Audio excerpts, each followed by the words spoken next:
Hi, I'm Andrew Flannery, and you're watching Legal Bites.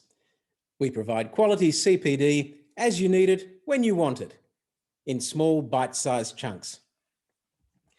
This is part 4 of our discussion on mistakes. And if you joined us for the first 3 parts, then you're nearly half an hour into a CPD session. See how easy it is to get CPD with Legal Bites. This session 4 is about the 3 ways to categorize, capture, and conquer mistakes.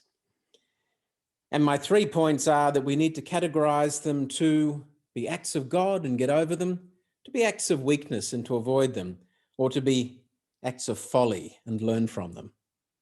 So let me unpack that to explain what I mean. The first thing to do is when we make a mistake, don't try and act on it straight away. The adrenaline's running through our system. There's too much energy in our system. We need to just take a breath, write it down, send yourself an email, for instance, put it in the diary to come back to it and look at it later. And then once we calm, look at it and go through all of the questions. Who, what, why, where, when, how. Look at all of the antecedents to the mistake. Look at all the factors that led up to it. Look at the people that were involved. Look at the circumstances. Look at the consequences. Look at how you felt. Look at all the things that went into the mistake and all the ways that you could handle it better next time. And once you've really worked out what the mistake is, it's time to ask 3 crucial questions. Firstly, was that mistake an act of God? Now, what I mean by act of God is something that you just could not avoid. Something happened. The Deus Ex Machina descended and impacted our lives. If that sort of mistake happens, if lightning strikes, just accept it and move on. Do whatever you need to do to get over mistakes. Go for a run, eat some chocolate, make love to your partner, breathe, and just realize that shit happens and move on. But remember, be like a Boy Scout. The best lawyers are like Boy Scouts. Always be prepared. And remember that sometimes we can be prepared for the unforeseen. And that maybe there are things we could put in place, which will mean that if some things happen, then we're prepared for them next time. So the more you look at these, the category of items which are truly acts of God that we can't control actually become much smaller. Now, the second group's interesting. The second thing is my mistake an act of weakness? Or is it some fault or failing that I have? For instance, there's a particular aisle in Woolworths that I cannot go down. It's full of chips and twisties. It's got chocolates, it's got jelly snakes, it's got raspberries, which are my ultimate favorite. If I go down that aisle, I will buy something. And my only strategy to avoid being tempted to buy that stuff is to avoid that aisle completely. Except that Woolworths is onto me. They know. And they put all their chocolates right near the cashier, so I have to walk past it whether I like it or not. And it's always on special. Have you noticed that? 2 for $2. It's just unfair. And it's Easter the whole time of the year, the whole of the year. You've noticed that? They're onto me. They're out to get me. In a work context, I'm dyslexic. So for me, numbers just jumble around.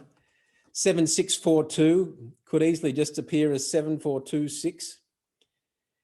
So when I'm dealing with numbers, I have to be really careful. I use Excel and make the print really big, or better yet, I get Amy, my assistant, to come in and help me and check the numbers.